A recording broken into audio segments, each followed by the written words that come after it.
NEET issue রাজধানীতে মিছিল, রাহুল গান্ধীর বাড়ি থেকে মিছিল 30 জানুয়ারি মার্চ পর্যন্ত সেই মিছিল চলে। अरे प्रशांत जी यार इधर पीछे होते थे सब पीछे। क्या सरकार निकम्मी है, वो सरकार बदलनी है, क्या सरकार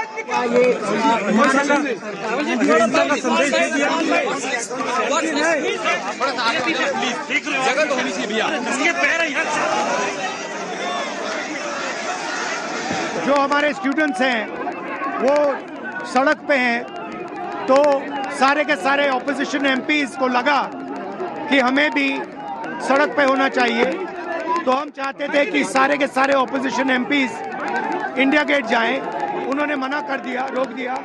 फिर हमने कहा कि 30 जनवरी जाना चाहते हैं, यहाँ पे सिंबॉलिकली गांधी जी की असैसिनेशन स्पॉट है इसलिए। गैस चलाई जा रही है, वाटर गन्स चलाए जा रहे हैं। हम ये मैसेज, ये संदेश देने आए हैं सरकार को, देश को, कि हमारी देश की नींव क्या है और हमारे देश का मतलब क्या है। महात्मा गांधी जी लड़े किस लिए थे? जो महात्मा गांधी जी ने किया और हमारी देश के किसानों ने किया, गरीबों ने किया, वो एक बहुत ही अनोखा रेवोल्यूशन था, बहुत ही अनोखी मूवमेंट थी, क्योंकि उसमें किसी पे हाथ नहीं उठा। आज उसी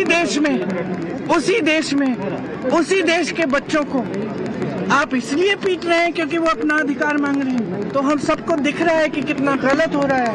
आज हम इसी देश में वो लोकतंत्र खत्म करने जा रहे हैं। जोर जुलूम में के टक्कर में संघर्ष हमारा नारा है। अपोजिशन पार्टीज सब हम एक साथ मिलके ये जुलूस करके आए हैं। हमारा मांग है धर्मेंद्र प्रधान का इस्तीफा। अब जब तक ये नहीं होगा ना हम पार्लियामेंट होने देंगे, हमारा आंदोलन जारी रहेगा। पीएम के आश्वासन के कोई कीमत हमारे पास नहीं है। वो पार्लियामेंट से भाग गया जिस दिन छात्रों का प्रोसेशन आया। जब सरकार कोई संतोषजनक जवाब देगा तब डिस्कशन चालू होगा। जहाँ कोई विचार नहीं मिलते, न्याय नहीं मिलते, सबको गांधी जी की चरण की शरण लेने पड़ते। हमें भी लिए हैं। छात्र छात्रा की जिंदगी अभी खतरे में गुजार रहे हैं ये सरकार की नीति के चलते। और ये सरकार ये सारे भ्रष्टाचार को किस तरीके की मदद कर रहे हैं कि इतने सारे छात्रों का आंदोलन होने से बावजूद ये सरकार अपना शिक्षा मंत्री को त्याग पत्र देने के लिए मनाने नहीं सके। सारे देश और दुनिया में इस सरकार की निंदा जता रहे हैं। ये सरकार नहीं समझ पाते हैं। যন্তর মন্তরে ককরোচ জমায়েতে বার্তা মোদির। যুব সমাজের কল্যাণের চেয়ে গুরুত্বপূর্ণ আর কিছু নয়, এক্স হ্যান্ডেলে লিখেছেন মোদি। প্রশ্নপত্র ফাঁসের ঘটনায় অভিযুক্তদের বিরুদ্ধে দ্রুত ও কঠোর শাস্তি নিশ্চিত করতে আমরা ফাস্ট ট্র্যাক আদালত গঠনের সিদ্ধান্ত নিয়েছি। এ বিষয়ে প্রয়োজনীয় পদক্ষেপের জন্য সংশ্লিষ্ট কর্তৃপক্ষ আধিকারিকদের নির্দেশ দিয়েছি। এটি পড়ুয়াদের স্বার্থ সুরক্ষায় আমাদের ধারাবাহিক উদ্যোগেরই অংশ। যারা যুব সমাজের ভবিষ্যৎ নিয়ে ছিনিমিনি খেলতে চাইবেন তাদের কাউকে রেয়াত করা হবে না।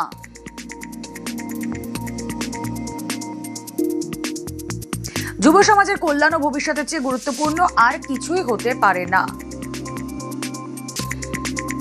कि हम हर विषय की जांच के लिए तैयार हैं।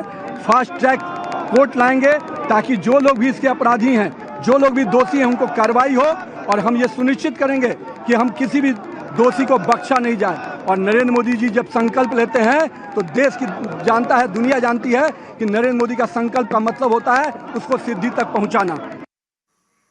রাহুল গান্ধীর 3 দফা দাবি রয়েছে। কেন্দ্রীয় শিক্ষামন্ত্রী পদত্যাগের দাবিতে রাহুল গান্ধী অনড়। পড়ুয়াদের কাছে ক্ষমা চাওয়ার দাবি রাহুল গান্ধী। ছাত্রদের উপর যাদের হামলা তাদের বিরুদ্ধে পদক্ষেপের দাবি। নিটের প্রশ্নপত্র ফাঁস তদন্তে করা কেন্দ্রীয় সরকার, কিন্তু তাও কেন্দ্রীয় শিক্ষামন্ত্রীর পদত্যাগে অনড় ককরোচ জনতা পার্টি। আন্দোলনজীবীরা সরকারকে বিব্রত করার ষড়যন্ত্র করছে, বিদেশিদের দালালি করতে উস্কাচ্ছে তোপ দিলীপ ঘোষের। আন্দোলনজীবী নাম দেওয়া হয়েছিল যাদের, সেই লোকগুলো কিছু না কিছু ইস্যু নিয়ে এসে কিছু ইনোসেন্ট লোককে সামনে করে বারবার দেশে একটা উৎপাত তৈরি করে সরকারকে বিব্রত করার চেষ্টা করে। আর সহজ টার্গেট হচ্ছে পার্লামেন্টে যখন সেশন চলে, এরা অনেক চেষ্টা করেছে পাকিস্তান বানাবার, বাংলাদেশ বানাবার, নেপাল বানাবার, শ্রীলঙ্কা বানাবার, কিন্তু সফল হয়নি, এবারেও হবে না। সেই একই কুশীলবরা যারা কিষাণ আন্দোলন করে, তারা ছাত্র আন্দোলন করে, তারা মহিলা আন্দোলন করে, এরা হচ্ছে পেশাদার বিদেশি লোকেদের কাঠের পুতুল। সেই জন্য এরা কিছুদিন উৎপাত করবে, কিন্তু ভুলে যাবে না যেন সরকারটা, নরেন্দ্র মোদী, অমিত শাহ, তারা যথাসময়ে ডিসিশন নেবেন। এদের সঙ্গে দেশের মানুষ নাই, বারবার ইলেকশনে হারে। আর কিছু এরকম দালাল টাইপের লোক আছে, বিদেশি দালালি করে, তারা সামনে লাফাচ্ছে। সাধারণ মানুষও চেনে, আর যারা ওর মধ্যে এসেছিল প্রথমে আন্দোলনকারী, তারাও বুঝতে পেরেছে তাদেরকে এই যে যুদ্ধের বোড়ে তৈরি করা হচ্ছে। উত্তর ভারতে দুর্যোগ, জম্মুর ডোডা ও কিশ্তওয়ারে ভারী বৃষ্টি, ফুঁসছে পাহাড়ি নদী, ক্ষতিগ্রস্ত একাধিক রাস্তা। উত্তরাখণ্ডের দেহরাদুনে প্রবল বৃষ্টির জেরে দুর্ভোগ অব্যাহত।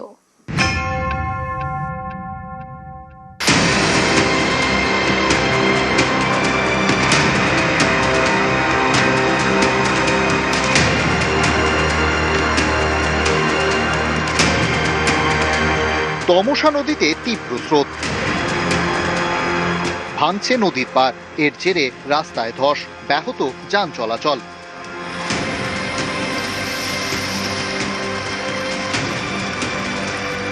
এই ছবি উত্তরাখণ্ডের দেহরাদুনের। গত কয়েকদিন ধরে এখানে দফায় দফায় বৃষ্টি, ফুঁসছে একাধিক নদী। বৃষ্টির কারণে ধস নামে দেহরাদুন ও মুসৌরির মধ্যে রাস্তার একটি অংশে, যার প্রভাব পড়ে গাড়ি চলাচলে। অনেক যাত্রী আটকে পড়েন। টানা বৃষ্টিতে 4টি জাতীয় সড়ক সহ 149টি রাস্তা ক্ষতিগ্রস্ত। জরুরি ভিত্তিতে শুরু হয় রাস্তা সারানোর কাজ।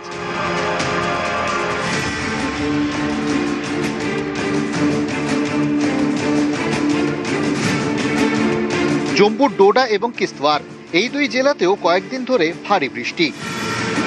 ভারী বৃষ্টির জেরে জল বাড়ছে পাহাড়ি নদীতে। বিপদ এড়াতে নদী এবং ধসপ্রবণ এলাকায় মাইকে প্রচার করছে প্রশাসন। টানা বৃষ্টিতে বেশ কয়েকটি রাস্তা, জলের পাইপলাইন এবং ইলেকট্রিক পোস্ট ক্ষতিগ্রস্ত।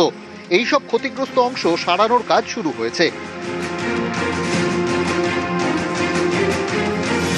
নাগারে বৃষ্টিতে কোথাও মেঘ ভাঙা বৃষ্টি, কোথাও হরপাবান, এতে বিপদ বেড়েছে। ধসের জেরে ডোডায় একটি গাড়ির ওপর পাথর গড়িয়ে পড়ে, গাড়িটি দুমড়ে মুচড়ে যায়। ডোডা এবং কিস্তওয়ারে কন্ট্রোল রুম খুলেছে প্রশাসন।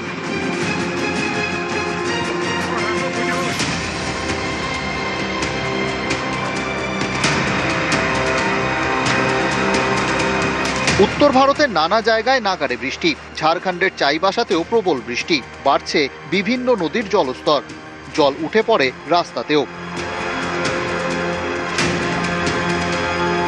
নিউজ 18 বাংলা। পাথর পাচার রুখতে পুলিশের অ্যাকশন, পুলিশের তাড়ায় কি অবস্থা দেখুন। নদীতে আটকে ট্রাক্টর। ঘিস নদী থেকে পাথর পাচারের অভিযোগ। জলপাইগুড়ির ওদলাবাড়িতে পুলিশি অভিযান আর পুলিশি ধাওয়া থেকে বাঁচতেই নদীপথে পালানোর চেষ্টা, তারপর নদীর মাঝেই পাথর বোঝাই ট্রাক্টর আটকে পড়ে। অল্পের জন্য ট্রাক্টর চালকের প্রাণ রক্ষা।